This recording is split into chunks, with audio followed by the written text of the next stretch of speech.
Kita hari ini membahas tentang negative emotions ya basically gitu dengan judul yang seperti saudara sudah baca. Ya, saudara ini Pak Heru itu sebetulnya ter-encourage dari buku Untangling Emotions ya. Dan di dalam salah satu bab ya, kita membicarakan dengan so-called feel bad negative emotions yang seringkali kalau dari perspektif yang idealis seperti kayak nggak ada tempat gitu di dalam kehidupan orang Kristen, tapi kita membaca di dalam Alkitab justru sebaliknya. Misalnya itu Alkitab kan jelas mencatat Yesus yang maskul ya, Yesus yang maskul. Maskul itu terjemahan bahasa Indonesia itu bagus ya. Terjemahan Inggris kalau saudara bandingkan justru malah kurang bagus, tapi terjemahan bahasa Indonesia itu lebih bagus, lebih dekat dengan bahasa aslinya. Di situ Yesus bukan cuma sedih ya. Di dalam maskul ada pengertian sedih, tapi dia juga marah ya. Feel indignant ya kalau di dalam bahasa Inggris. Mengapa? Ya karena di situ dia sedang berurusan dengan fakta, realita kematian yang diakibatkan karena jatuhnya manusia ke dalam dosa. Yesus di dalam penggambaran pada saat itu nggak diidealisasi gitu ya, maksudnya nggak ada penggambaran yang mengatakan ya dia tetap tenang-tenang saja gitu ya, dia penuh dengan damai, dia nggak tersentuh oleh fakta kematian karena toh dia adalah kebangkitan dan hidup. And anyway di dalam beberapa menit lagi dia akan membangkitkan Lazarus. Dan kenapa mesti sampai ada emosi gitu? Oh itu bukan penggambaran Alkitab sudah. Yesus emosinya sangat real. Waktu dia berhadapan dengan kematian, berhadapan dengan kehilangan. Dan bagian itu katakanlah meskipun singkat, tetap nggak direlativisasi dengan fakta bahwa dia nggak lama lagi akan membangkitkan Lazarus. Jadi nggak usah nangis gitulah, misalnya ibaratnya gitu ya. Kadang-kadang kita jadi bisa, misalnya bicara tentang kesedihan ya, bisa jadi kalau kita nggak hati-hati, bisa jadi penghibur-penghibur sialan yang seperti mirip teman-temannya Ayub. Waktu orang itu di dalam kesusahan, terus kita menghibur dengan kalimat-kalimat yang kelihatan seperti kayak penuh dengan pengharapan, tapi nggak memberikan tempat untuk the so-called negative emotions itu. Gitu. Ya, kita nggak bisa bilang misalnya orang yang sedang ditinggal kematian keluarga dekat terus, nggak usah nangis, kita tahu dia sudah di sorga. Ini aneh sekali ini. Tentu poinnya ada benar, dia ada di sorga, itu nggak salah. Dan juga betul kalau dikatakan jangan berduka cita seperti orang yang nggak mengenal Allah, karena kita ini berpengharapan, itu juga betul. Tapi nggak usah nangis, nggak usah maskul atau apa gitu ya. Karena sebentar lagi toh kamu tahu kamu akan membangkitkan Lazarus kan gitu. Saudara lihat ya, Tuhan Yesus tidak demikian. Ini nggak usah tunggu sampai kedatangan Yesus kembali ya untuk kita, atau nggak usah tunggu sampai kita mati berjumpa dengan orang-orang yang kita kasih. Yesus ini sebetulnya cuma hitungan menit itu, dia membangkitkan Lazarus itu dia cuma hitungan menit. Tapi di dalam hitungan menit pun dia itu waktu berkonfrontasi dengan kematian ya itu. Itulah itu dia kita melihat di dalam gambaran hatinya yang maskul itu ya. Dia ada cinta dan dia masuk ke dalam kehidupan manusia itu seperti saudara dan saya. Satu-satunya beda itu adalah dia tidak berdosa. Bukan karena dia nggak punya perasaan manusia, bukan saudara. Itu bukan gambaran Tuhan Yesus yang di dalam Alkitab. Jadi saudara melihat di sini ya, di dalam gambaran ini seringkali di dalam kehidupan atau spiritualitas Kristen seperti kita nggak kayak kurang ada tempat kepada the so-called negative emotions tadi ya. Tadi apa yang paling tinggi by the way saudara sebut tadi apa? Perasaan negatif apa? Remind me tadi apa? Fear dan apa? Guilt. Oh guilt ya, guilt dan fear. Ya itu memang betul. Dua ini kan juga dianggap sebagai negative emotions ya. Maksudnya kalau kita bicara tentang positive emotions kita bisa ngomong tentang sukacita gitu ya, damai sejahtera gitu kan ya. Itu positive emotions lah ya. Tapi kayak guilt lalu terus kemudian fear atau anger, grief, sadness, kesedihan dan sebagainya. Ini sebetulnya ada tempatnya nggak sih di dalam kehidupan Kristen? Saudara kita mesti melihat seperti ini ya. Kita kalau cuma membicarakan model kekristenan kita mesti selalu bersuka cita, mengucap syukur atau apa, selalu kuat dan yang nggak ada tempat untuk being vulnerable, nggak ada tempat untuk sedih, nggak ada tempat untuk marah, nggak ada tempat untuk malu, nggak ada tempat untuk apa tadi takut ya, nggak ada tempat untuk guilt misalnya. Ya, mari kita membicarakan ini ya, saya bahwa kita kalau justru nggak ada ini ya, justru malah bisa keliru. Nah, penulis ini misalnya memberikan contoh ya, kalau kita di dalam dunia ini berurusan dengan atau kita terekspos dengan ketidakadilan.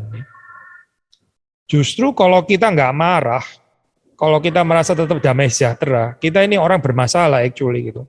Kita ini pasti orang Kristen yang bermasalah. Bagaimana di hadapan ketidakadilan kita bisa tetap bersyukur gitu ya, sukacita, ya aneh lah, sudah aneh itu justru yang benar itu adalah waktu kita menyatakan so-called negative emotions itu kan. Waktu kita salah jatuh dalam dosa ya. It's just correct kalau kita ada guilt sudah. Sudah bisa mengerti kan maksudnya. Kalau orang jatuh dalam dosa, dia nggak ada perasaan guilt sama sekali. Ini orang masalah loh sebetulnya gitu. Terus dia menghibur dengan kalimat teologis yang nggak apa-apa kan dosa semua dia diampuni oleh Kristus, nggak perlu dong ada rasa bersalah lagi. Apain mesti ada guilt? Kan sudah diampuni semuanya, bahkan sudah ditutup semuanya. Yang belum saya lakukan pun juga sudah ditutup oleh Tuhan kok dosanya. Nggak perlu lagi ada guilt gitu. Ya sudah kita nggak usah bicara teologis ya, bicara teologis sudah pasti salah kan, sudah tahu ya. Tapi kita ketemu orang kayak gini aja sebel kan ya. Ada orang yang jatuhin barang ya, apalagi barang saudara gitu misalnya, sampai pecah. Terus kemudian dia bilang ya saya nggak merasa guilt loh di sini, karena menurut saya ini negative emotions. Terus saudara malah kepingin bikin dia berasa guilty kali ya. Ini orang kok nggak bener ya, sudah mecahin barang saya, dia bilang nggak usah punya rasa guilt lagi gitu. Maksudnya adalah gini ada saat-saat yang tepat di mana kita itu justru perlu rasa guilt. Kalau nggak ada rasa guilt, kita bermasalah spiritualitasnya. Ada saat-saat di mana kita itu harusnya feel angry, ada kemarahan. Justru kalau kita nggak marah, kita kayaknya nggak betul-betul mengerti apa itu ketidakadilan. Justru malah salah kalau kita nggak merasa gitu ya, atau nggak merasa yang seperti apa itu respons yang tepat terhadap keadaan tertentu. Ya ini kutipan dari C.S. Lewis ya, saya bacakan. Ini kalimat yang indah, dia bilang seperti ini saya. To love at all is to be vulnerable. Love anything and your heart will be wrung and possibly broken. If you want to make sure of keeping it intact, you must give it to no one. Not even an animal. Wrap it carefully round with hobbies and little luxuries. Avoid all entanglements. Lock it up safe in the casket or coffin of your selfishness. But in that casket, safe, dark, motionless, airless, it will change. It will not be broken. It will become unbreakable, impenetrable, irredeemable. Ya, panjang ya saya kutipannya. Saya terjemahkan bebas saya. Mencintai itu membuat orang itu rapuh, rentan gitu. Kalau kita mencintai, ya itu akan membuat kita itu jadi ada kemungkinan bisa ada broken, ya bisa patah hati, bisa sedih, bisa ada sorrow, bisa terluka. Nah kalau kita nggak mau terluka, kalau kita mau selalu utuh, ya sudah jangan memberi hatimu kepada siapa saja. Gak usah, bahkan kepada binatang pun juga jangan gitu maksudnya ya. Itu aman, tapi dia mengatakan ya sudah itu seperti kayak ditaruh di dalam peti. Peti apa saya? Peti keegoisan. Taruh aja di dalam peti keegoisan. Di dalam peti itu ya safe sih, aman. Ya, tapi juga gelap, nggak ada gerakan, nggak ada udara. Itu nggak akan patah hati di sana. Kalau ditaruh di dalam peti keegoisan nggak akan ada patah hati di sana. Itu nggak akan breakable, nggak ada yang bisa mematahkan. Tapi juga nggak penetrable juga, nggak ada yang bisa masuk juga. Dan yang paling sedih, yang paling ngenes itu adalah juga nggak bisa ditebus, nggak bisa dirubah ini hati yang seperti ini. So Ya, maksudnya C.S. Lewis itu simply mengatakan ya, waktu kita mencintai itu kita membuka diri kita itu untuk negative emotions ini pasti. Kita bisa jadi terluka, kita bisa jadi sedih, kita bisa termasuk juga bisa ada disappointment, ya disgust dan sebagainya ya. Termasuk juga benci, jealous, ya semuanya gitu ya. Apa nggak ada tempat saya untuk apa so-called negative emotion seperti ini? Gitu. Ya penulis ini mengatakan perhatikan bahkan Allah sendiri ya demikian mencintai dunia. Dia itu sampai kehilangan ya anak yang dikasihinya. Anak yang dikasihinya itu mati di atas kayu salib. Allah yang kita percaya itu adalah Allah yang mencintai, bahkan yang ya to certain extent kita bisa bicara dia menjadikan dirinya juga vulnerable. Vulnerable bukan di dalam pengertian dia jadi kayak nggak maha kuasa lagi. Vulnerable dan maha kuasa itu nggak berbenturan, cuy. Tapi kalau saudara mengerti kemahakuasaan Allah tanpa ada aspek vulnerable sama sekali, nah saya pikir kita konsep maha kuasanya itu bukan konsep ini ya, bukan konsep Alkitab, tapi lebih mirip Yunani, punya filsafat gitu. So, kita lihat Yesus Kristus ya menjadi manusia ya, dia dilukai.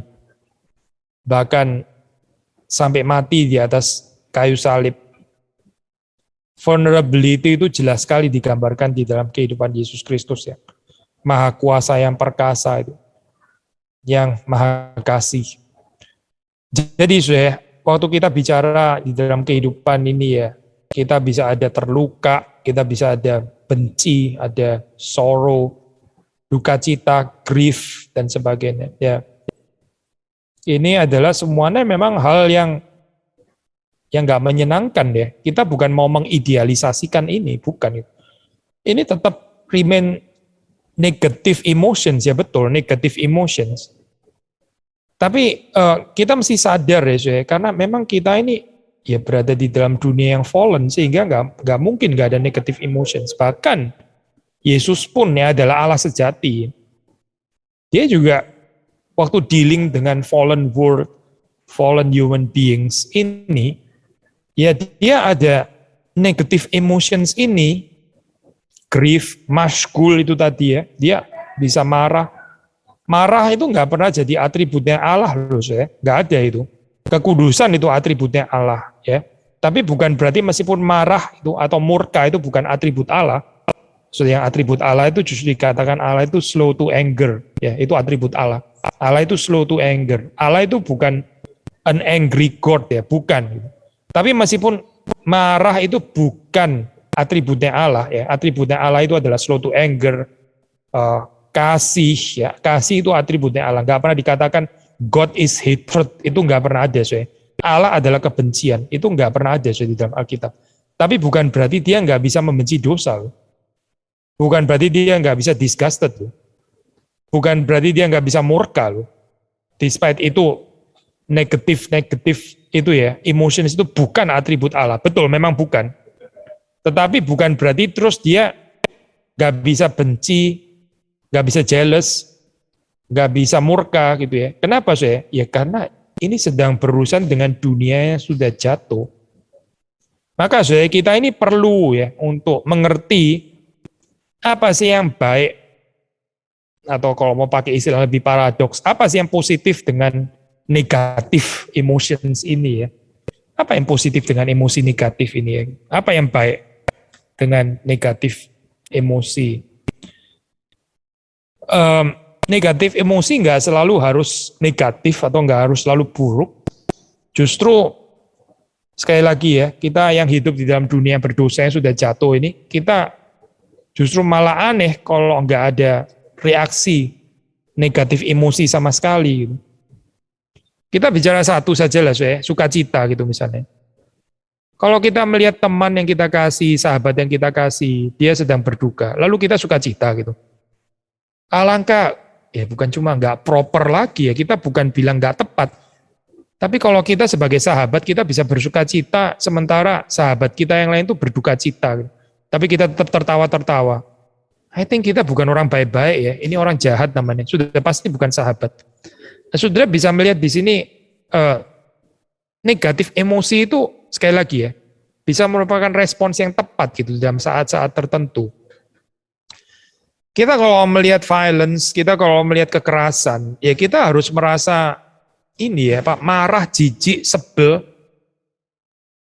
Kita waktu melihat injustice, ketidakadilan ya, apalagi ketidakadilan yang secara pongah dinyatakan semena-mena gitu ya di dalam kecongkaan.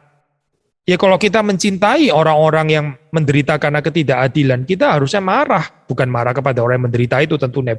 Tapi kita marah dengan keadaan seperti ini. Kita marah juga dengan orang yang menyalahgunakan power untuk menindas orang yang lemah dan sebagainya.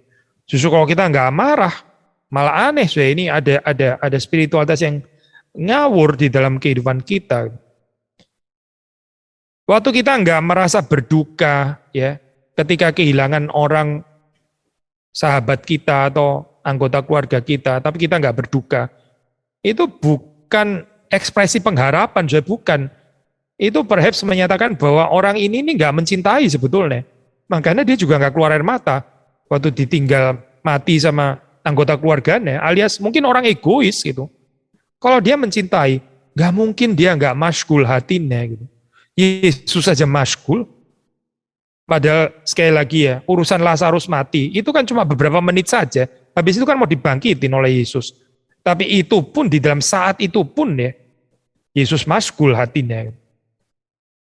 So, ada kalimat yang indah, yang saya kepingin kutip daripada penulis ini ya, penulis buku Untangling Emotions ini. Dia mengatakan kalimat seperti ini, you were made in the image of God Himself.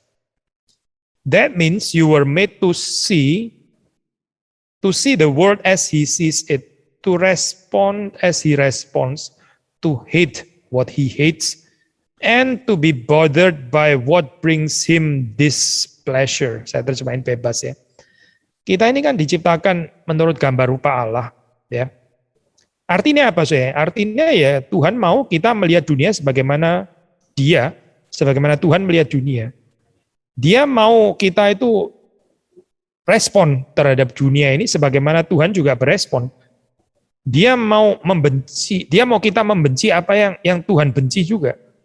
Dan dia juga mau kita ini be bothered itu be bothered agak susah ya terjemahannya. Apa ya terjemahan be bothered ya? Any idea? Ya kita harusnya terganggu gitu lah ya. Terganggu dengan apa yang bagi Tuhan itu juga tidak menyenangkan. Bagi Tuhan itu mengganggu, buat kita juga seharusnya mengganggu. Kita harusnya ada perasaan terganggu. Kalau kita nggak terganggu, padahal Tuhan terganggu. Ya ini kita bermasalah. Berarti kita nggak seperasaan dengan perasaan Tuhan. So, poin yang mau dikatakan adalah feeling negatif ini ya, yang uncomfortable atau apa ya, yang nggak pleasant ini. Ini justru bisa merupakan satu ekspresi kesalehan. Ini bisa menjadi ekspresi yang benar dan ini bisa menyatakan sesuatu yang kudus yang keluar dari dalam hati kita. Makanya tema kita itu ya bukan cuma sekedar it's okay ini ya untuk feeling yang negatif ini ya tapi bahkan you should gitu. Saudara seharusnya gitu punya perasaan negatif itu. Perasaan negatif ini bisa menjadi satu hal yang kudus. Kalau kita beresponsnya itu benar terhadap situasi dan saat yang benar. Justru kalau di dalam saat yang injustice itu tadi misalnya ya, ketidakadilan, tapi kita merasa feel good, ya sekali lagi ya, justru menyatakan bahwa kita ini gak good actually gitu. So, saya pikir tesisnya sederhana lah saya di dalam ini ya, di dalam ini chapter pertama ya daripada buku ini. Allah sendiri ya itu di dalam kitab suci menyatakan ya serentetan perasaan-perasaan negatif itu. Dia sendiri adalah Allah yang meskipun sekali lagi ya bukan murka atributnya, tapi slow to anger itu justru adalah atribut Allah, bukan benci atributnya, tetapi kasih ya. Sekalipun demikian ya, Allah yang dicatat di dalam Alkitab itu bisa benci, bisa marah, ya, bisa murka.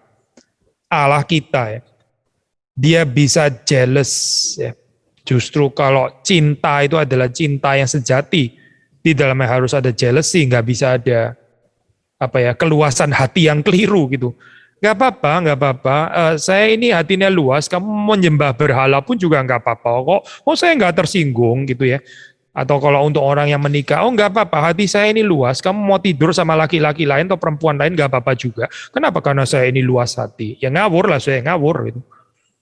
Jadi kita melihat di sini ya, saya di dalam Allah sendiri ya, di dalam ya, Yesus Kristus di Getsemani, sudah melihat di situ bagaimana waktu Yesus itu dia peluhnya sampai seperti darah ini ya, tetesan darah ya dikatakan di situ. Ya itu ada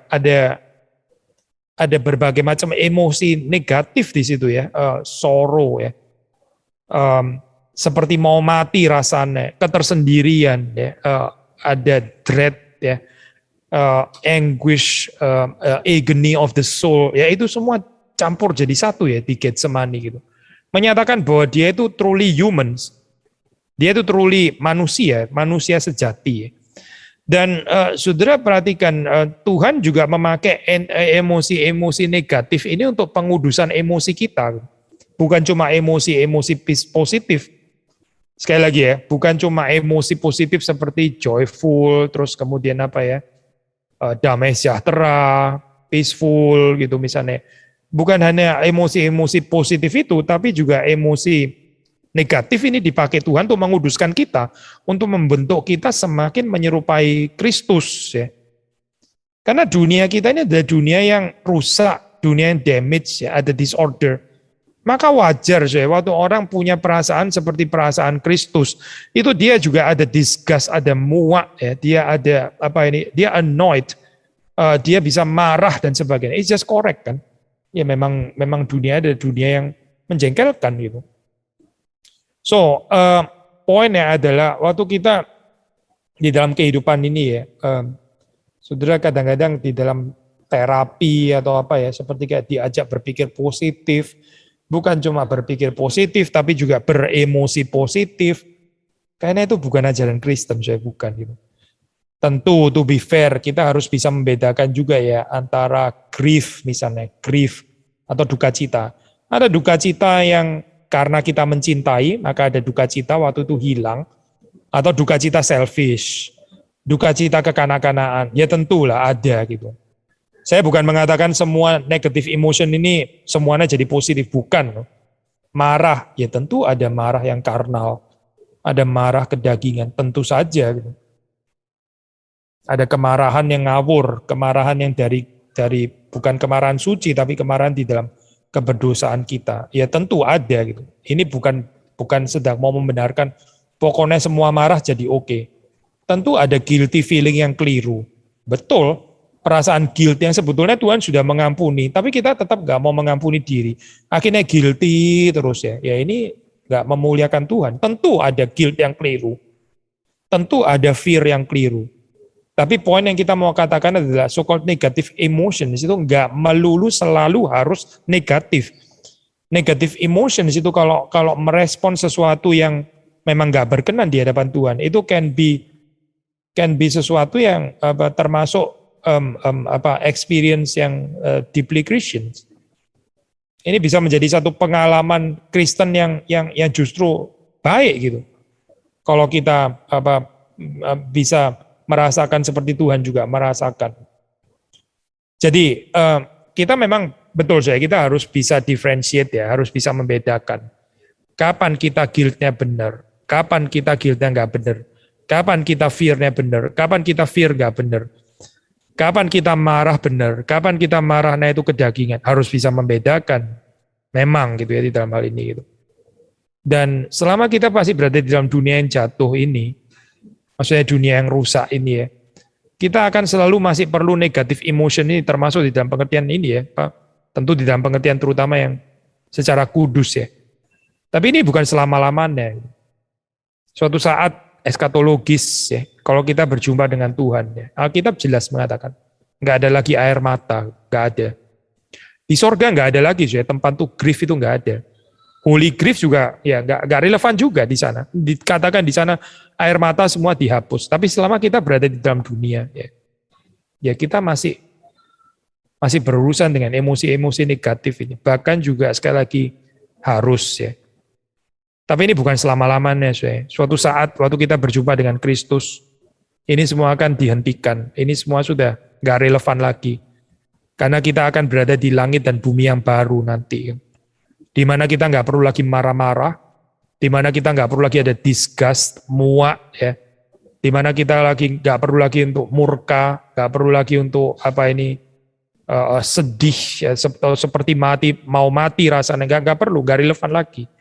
Karena kita sudah berada bersama dengan Kristus di sorga. Ya, bagian selama kita di dalam dunia, ya mari kita bergumul, mari kita minta kepada Tuhan, ya bukan untuk mendapatkan negatif emosi ini, bukan, tapi untuk memiliki perasaan seperti perasaan Kristus. Kiranya Tuhan memberkati saudara-saudari sekalian. Ya. Pak Pendeta Billy, apakah semua negatif emotion itu adalah akibat dari dosa? Jadi gini ya, apa itu negatif emotion kan kita bagi dua ya, negatif emotion yang benar-benar negatif, maksudnya yang karnal, yang kedagingan, marah pada orang yang salah gitu misalnya ya, atau negatif emotion yang kudus ya, ini negatifnya jadi tanda kutip seperti tadi kita sudah jelaskan. Nah ini yang saudara maksud di situ dalam pertanyaan itu yang mana? Apakah ini negatif emotion yang kudus atau negatif emotion yang karnal gitu? Itu mesti dibedakan dulu gitu. Nah, kalau negatif emotion yang tidak kudus, yang karnal, ya tentu karena dosa. Kita dosa-dosa kita juga.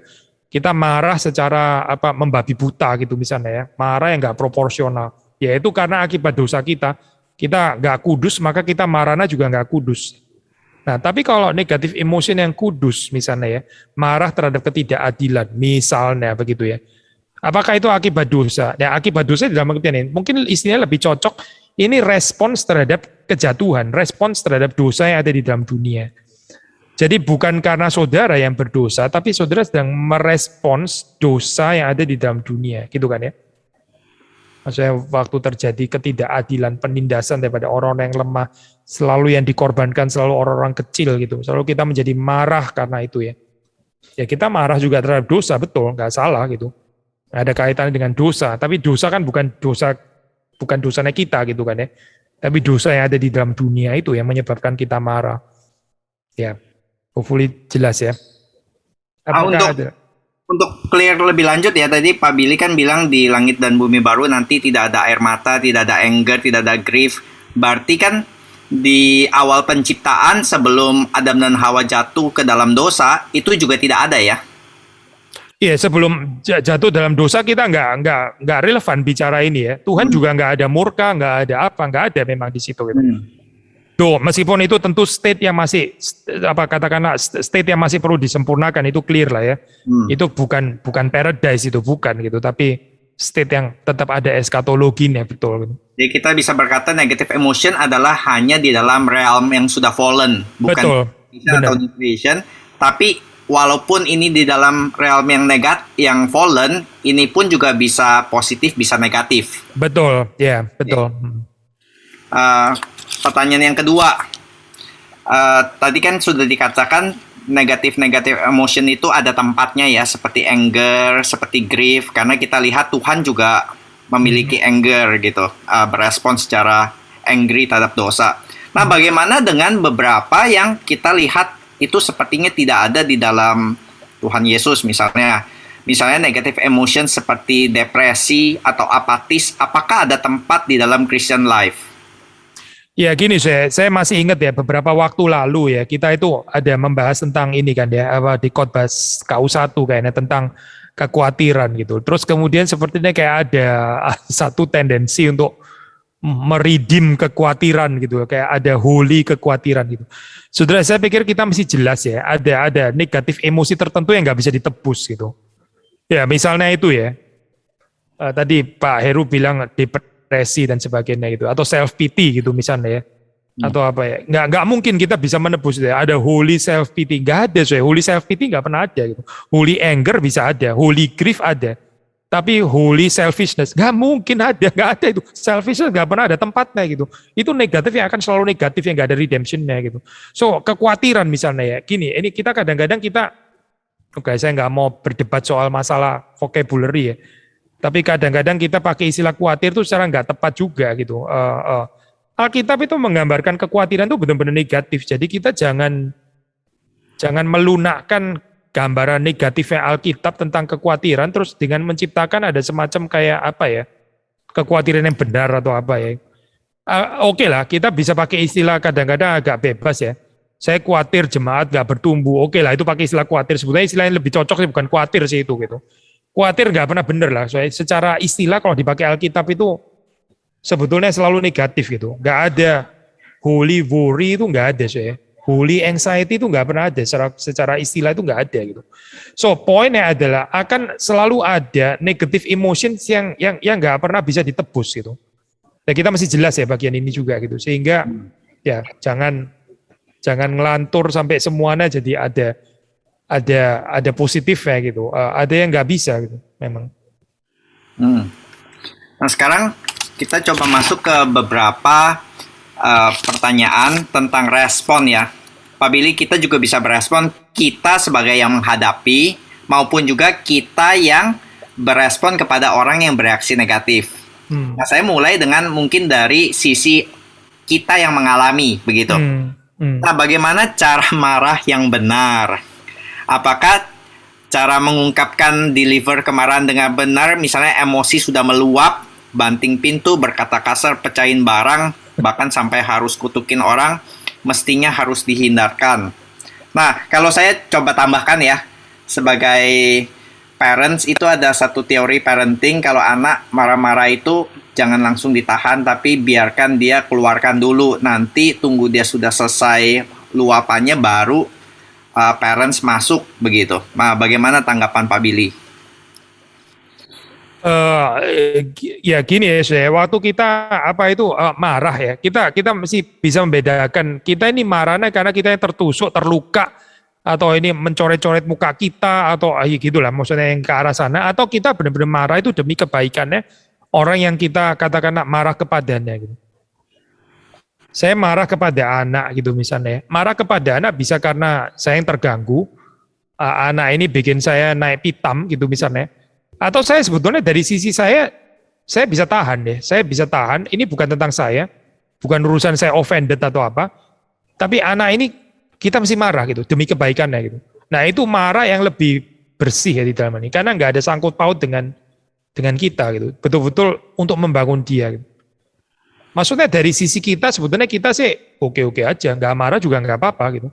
Karena kita juga ini kok bukan terluka bagaimana gitu misalnya ya. Tapi kita tahu di dalam keadaan ini kita perlu marah untuk dia di dalam hal ini. Bukan marah karena demi emosi saya supaya satisfied gitu ibaratnya ya. Dengan melampiaskan kemarahan, bukan.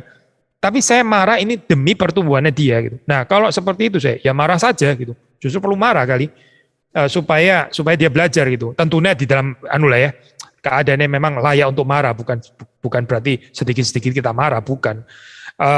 Itu dia perlukan, jadi kita motivasinya itu lebih bersih gitu lah dalam hal ini. Bukan demi saya, bukan demi kita, tapi memang ini ya, untuk orang yang kita cintai itu. Justru karena kita mencintai, makanya kita marah gitu. Jika menutup diri untuk berelasi menimbulkan kesepian, bukankah langkah terbaik adalah meresikokan diri untuk terluka? Mengapa banyak anak muda tidak berani?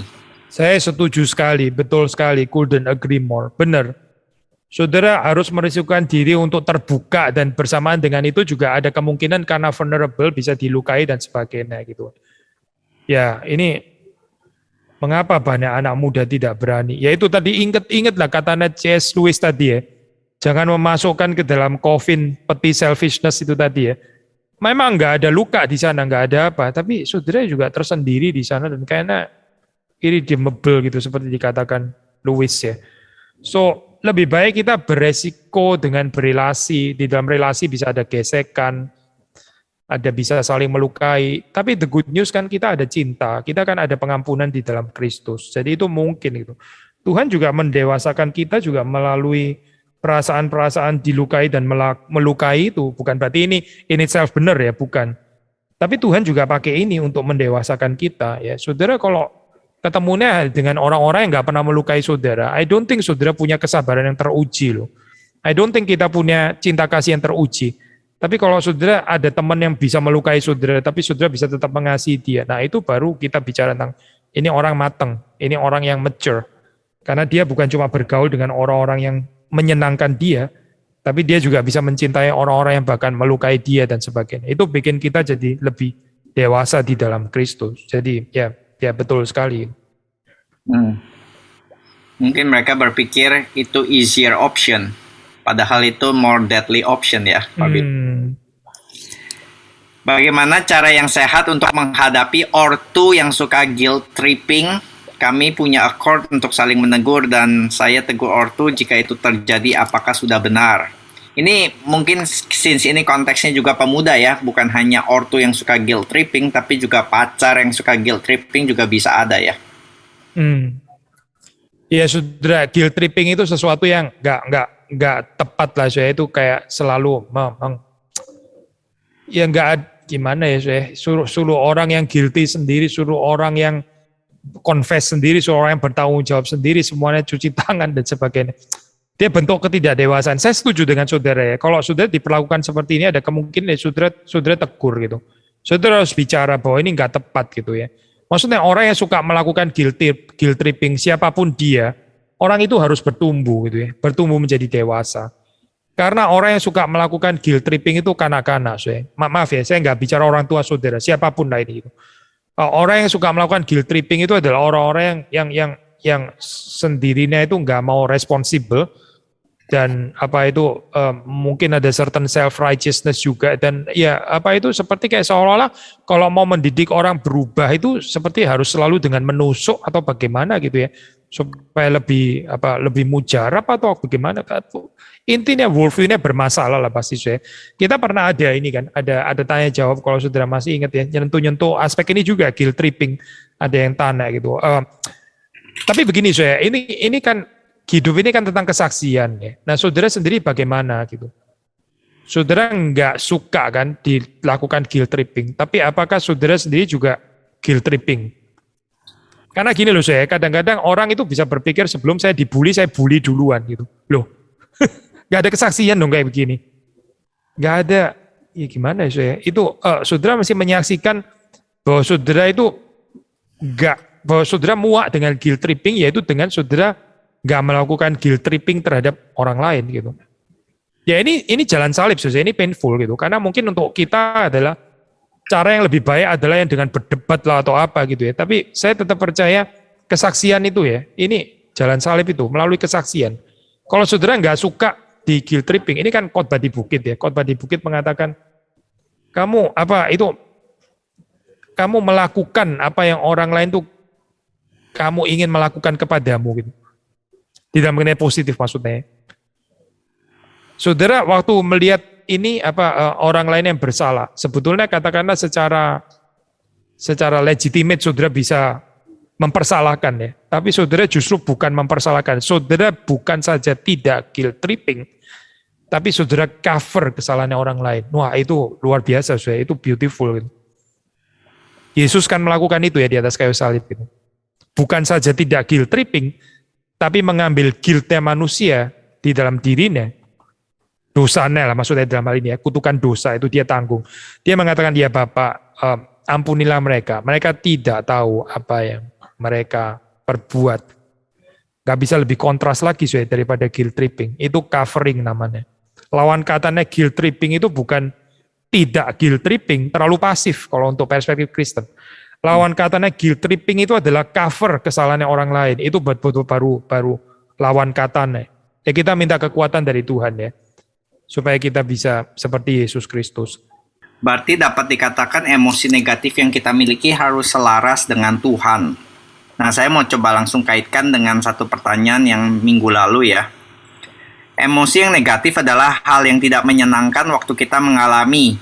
Apakah emosi negatif selalu harus sampai kepada bersyukur? Kalau iya, bagaimana caranya?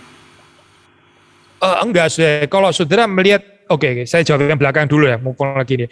Kalau saudara melihat negatif emosi harus diakhiri dengan ucapan syukur, berarti saudara masih berpikir emosi negatif itu nggak bisa positif, nggak bisa good, nggak bisa holy, selalu akan negatif. Dan karena itu selalu harus diridim untuk jadi ke joy lah, ucapan syukur lah, damai sejahtera atau apa. Coba gini deh, kita balik lagi deh ke Yesus Kristus yang tadi. Waktu Yesus maskul, itu kan ada sedihnya, ada marahnya. Terus setelah dia bangkitin Lazarus, apa sih gitu? Terus dia cancel gitu perasaannya sebelumnya. Dia bilang, apa misalnya gitu ya, ini nggak ada sih di kitab suci ya, ini ngawur lah ini cerita ini. Terus dia bilang, sorry ya, yang tadi maskul itu seharusnya nggak perlu sih gitu. Sekarang kayak gini ya, saya juga jadi bisa lebih sukacita setelah Lazarus bangkit. Kan absurd ya saya cerita kayak gini. Itu maskulnya Yesus tuh nggak perlu diridim, karena itu beautiful in itself. Gak usah ada ucapan syukur lagi, gak usah ada. Memang dia harus maskul di sana gitu. Intinya adalah selaras dengan emosi Tuhan. Betul, itu intinya gitu. Kalau Tuhan marah ya kita marah. Kalau Tuhan sabar kita sabar. Kalau Tuhan mencintai kita mencintai. Kalau Tuhan disgust ya kita juga disgust. Itu berarti orang yang emosinya itu seperti saudara katakan di sini selaras dengan Tuhan. Dan kita ada buktinya juga di Alkitab, Pak Billy, bahwa memang ada Mazmur-Mazmur yang without resolution ya. Misalnya Mazmur 88 atau 39 yang nggak ada resolutionnya. Jadi ditutup dengan tanpa resolution. Kalau kita ngomong itu bisa agak kompleks sih gitu ya. Oke lah, saya nggak mau masuk ke sana ntar tadi jadi melebar kemana-mana. Itu bisa, maksudnya kalau di state kayak gitu ya Pak Heru, orang bisa debate lagi gitu, apakah itu betul negatif emotion yang kudus, atau memang Tuhan sedang mengizinkan seseorang itu untuk menaikkan apa ya, kalimat-kalimat yang let's say memang rada ngawur itu gitu ya. Ada mazmur-mazmur yang lain lah, tetap ada mazmur-mazmur yang lain gitu. Tapi ya oke, bisa juga kalau mau ditafsir ke sana gitu. Cuma ini kalau pakai contoh itu bisa lebih kompleks ya actually ini perspektifnya gitu. Good. Ya. Yeah. Tadi since kita udah ngomong guilt tripping, ini ada satu pertanyaan yang bisa langsung kita kaitkan ya. Mengasihi sama dengan meresikokan diri untuk terluka. Tapi apakah salah jika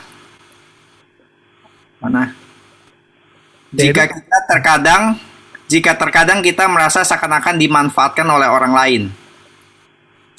Ya jangan, saudara, jangan. Kita nggak dipanggil itu dibully loh. Saudara nggak dipanggil itu di victimize. Saudara juga nggak lebih mempermuliakan Tuhan karena saudara lebih diluka-lukai gitu. Ya pasti tidak, pasti bukan saya. Saudara boleh menyatakan ini ya Pak, dignitas saudara kalau saudara dimanfaatkan atau apa. Jangan membiarkan dirimu dimanfaatkan dong. Itu nggak salah. Itu justru Christian thing to do gitu. Saya pikir kita masih membedakan ya hal ini ya, mengasihi yang memang ada di dalam, namanya aja orang berdosa ya, pasti kita bisa terluka juga daripada orang yang berdosa. Sebagaimana kita berrelasi dengan yang lain, kita juga bisa melukai gitu. Maksudnya siapa sih di dalam dunia yang nggak bisa melukai orang lain gitu kan ya.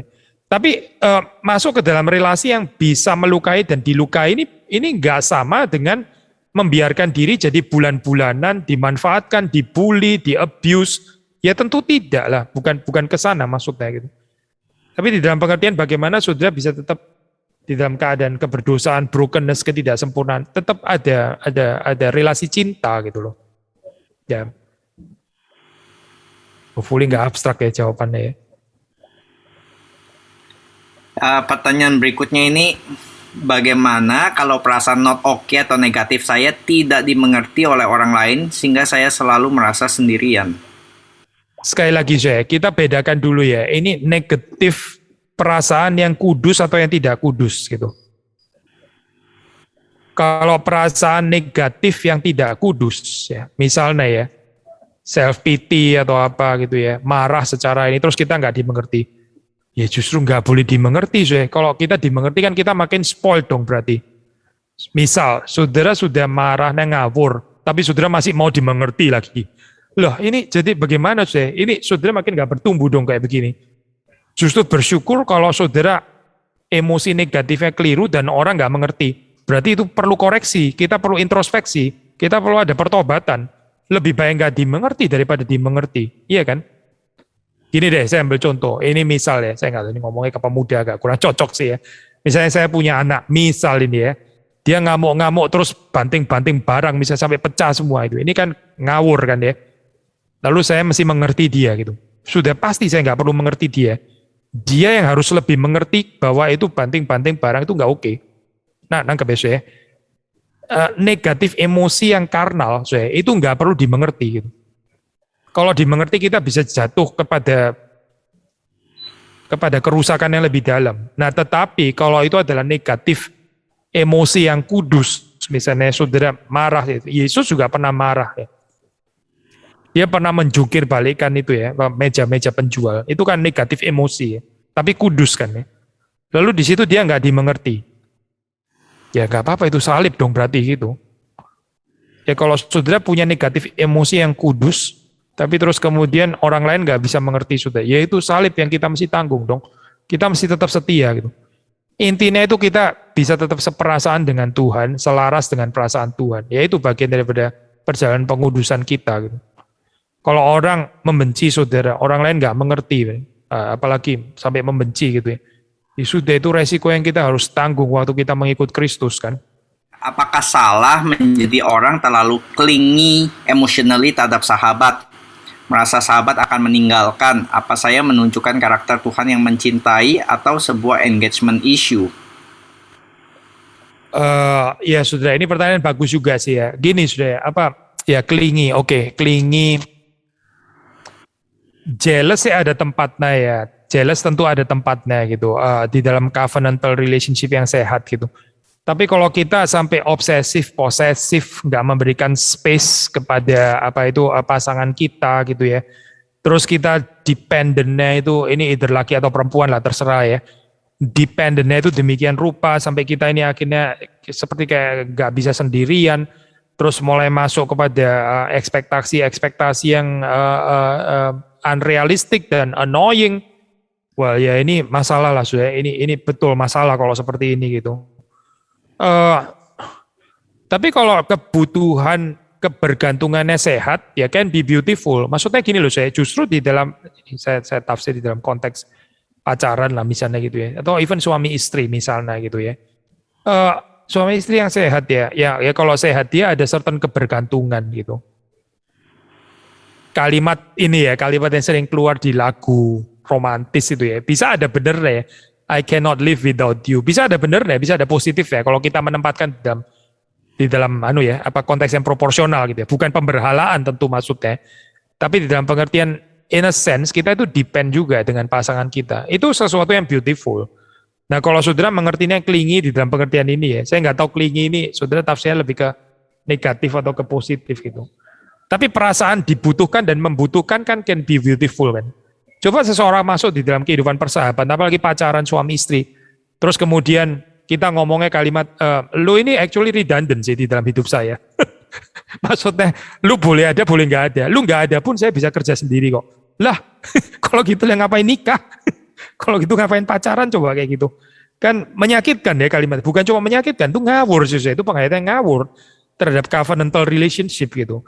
So kalau saudara mengerti di dalam pengertian ini ya, depending di dalam pengertian yang sehat seperti ini, I think ada tempatnya. Lalu kita bagaimana bisa membedakan? Ya itu tadi lah sudah, maksudnya saudara mesti bisa menyediakan space juga untuk orang lain. Orang lain itu juga perlu space, saudara nggak bisa cekik dia sampai mesti 24/7 ngikutin, ada di sisimu, ada mengikutin, selalu harus ngerti saudara terus, tapi saudara nggak pernah ngerti kesulitan orang lain. Ya ini masalah, berarti kita ini nggak bertumbuh dong seperti ini.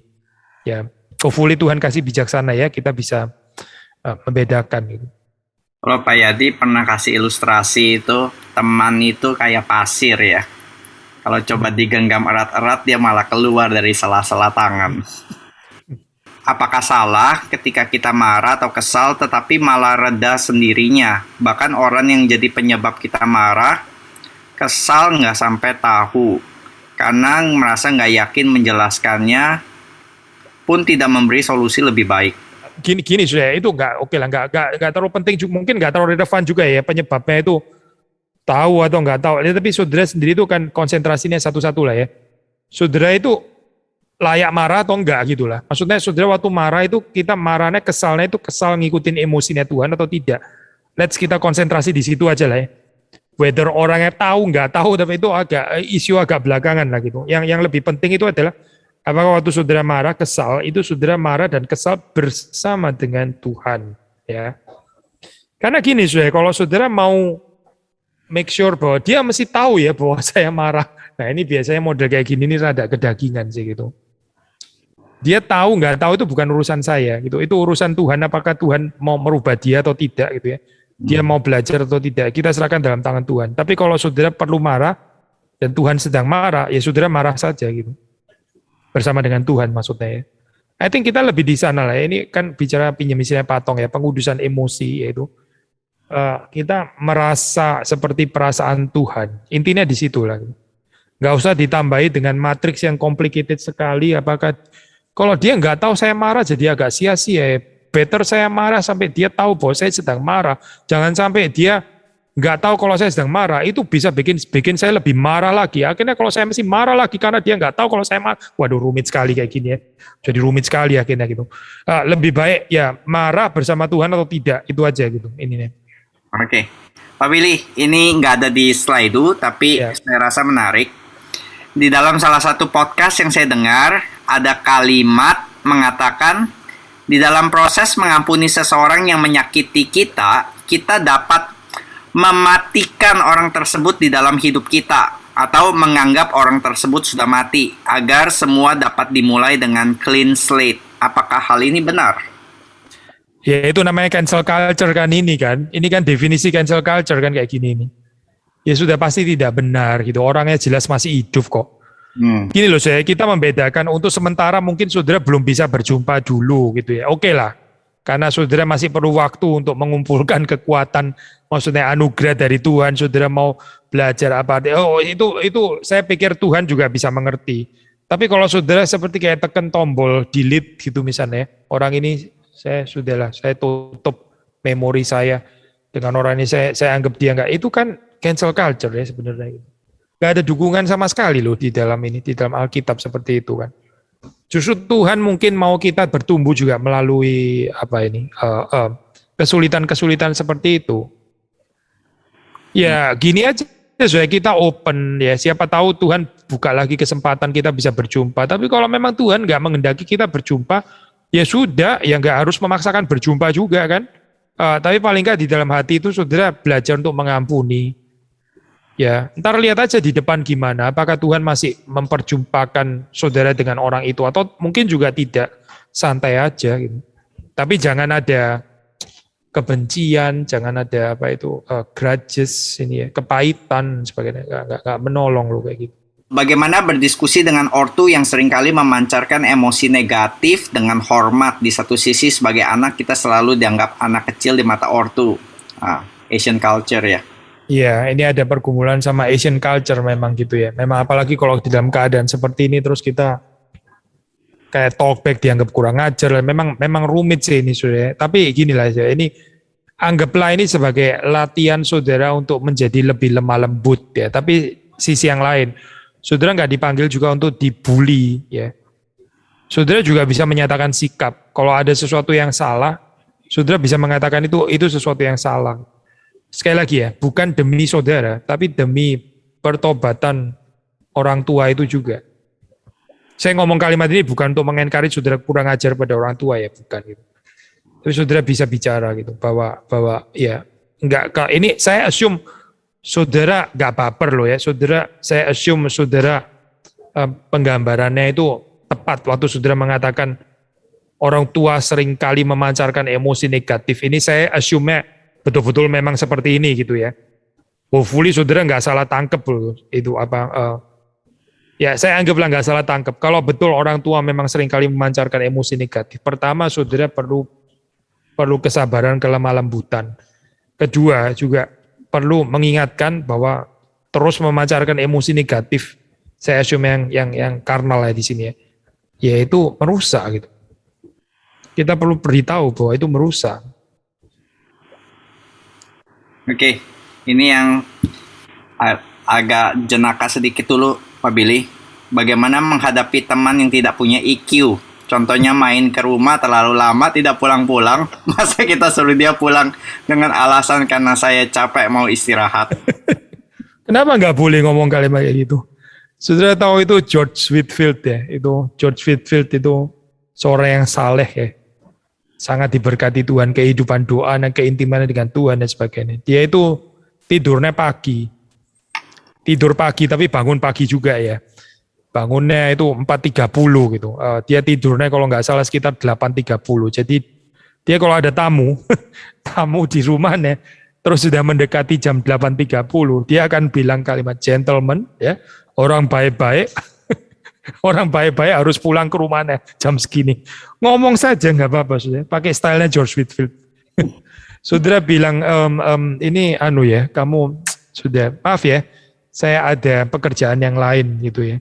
Itu orang-orang ini ya, orang-orang Puritan ya, saya pernah baca, orang-orang Metodis dan sebagainya. Itu mereka tuh sangat-sangat rapi di dalam pengaturan ya, bisa kalau orang salah ngerti dianggap seperti kayak kaku banget ya. Jadi misalnya mereka jalan ya bareng teman ngobrol mengitari taman gitu ya, let's say mengitari taman gitu ya, satu putaran. Itu mereka sudah hitung sampai sekian derajat itu ngomong apa, derajat berikutnya 90 derajat berikutnya ngomong apa, 90 derajat berikutnya mesti ngomongin topik ini selesai, begitu sampai 360 derajat balik ke tempat asal, sudah harus selesai ngomong. Dan setelah itu sudah nggak ada putar-putaran lagi, sudah selesai, ada urusan yang lain. Wah itu metodis sekali ya gitu, maksudnya sangat metodically ya itu orang-orang seperti itu. Tapi pernah ada zaman seperti itu sih. Kita ini kadang-kadang budayanya budaya sungkan gitu ya, budaya sungkan, orang yang nggak pulang-pulang, kita juga sungkan ngomong gitu ya. Mungkin kita bisa keliru juga loh gitu, membiarkan dia menghambur-hamburkan waktunya kita gitu. Kalau saudara mesti ngomong ya saudara ngomong gitu. Saya sendiri juga punya pengalaman kayak begini, mungkin bukan karena orang main ke rumah nggak pulang-pulang, tapi orang telepon nggak selesai-selesai. Bagaimana sih telepon nggak selesai-selesai? Apakah saudara mau trik ini? Halo, halo, halo, halo, halo, terus pencet sendiri tombol tutup gitu. Wah itu kan menipu namanya ya. Ya saudara ngomong aja gitu. Oke, sorry ya, ini saya mesti ada kerjaan yang lain. Saya percaya dia harusnya sungkan, bukan saudara yang harusnya sungkan nutup telepon. Dia harusnya sungkan. Kok ngomong nggak selesai-selesai? Padahal sudah nggak ada yang perlu dibicarakan gitu ya. Saudara ada kerjaan, ngomong aja saudara belajar ngomong gitu. Saya kalau jemaat ada telepon yang sudah lama sekali. Dan saya pikir kalau sudah tahu lama, saya juga kasih deadline. Pak, dalam 10 menit lagi, saya sudah harus ada kerjaan yang lain. Jadi, kalau misalnya belum selesai dalam 10 menit, nanti di lain kesempatan kita bisa lanjut ya Pak. Gitu. Kalau enggak, buset, bisa 3 jam itu dia. Berikutnya, Pak Billy, 2 terakhir ya, bagaimana caranya pulih untuk bisa berelasi dengan orang lain, Pak? Saudara banyak merenungkan cinta kasih Tuhan, penerimaan Tuhan, pengampunan Tuhan, ya. Apa yang Tuhan sudah kerjakan di dalam kehidupan saudara. Dari situ kita ada kekuatan meskipun kita nggak sempurna untuk bisa lebih sabar, lebih lemah lembut, lebih mengampuni, lebih mengerti orang lain. Sebagaimana kita juga diampuni, ya, diterima, dimengerti juga oleh Tuhan. So, nggak ada jalan lain gitu. Maksudnya dengan kematangan pemahaman kita tentang apa yang Tuhan sudah lakukan bagi kita. Dan saya keep ini yang terakhir, supaya ini juga boleh menjadi penutup, supaya kita yang memang punya kesulitan untuk bergerak bisa tergerak juga ya. Bagaimana jika kita punya kecenderungan sulit empati atau perasaan kita sulit tergerak? Bisa dilatih ya. Pertama saudara mesti belajar terekspos dengan penderitaan ya, dengan kesusahan, dengan sakit penyakitnya orang lain, dengan kebangkrutan orang lain.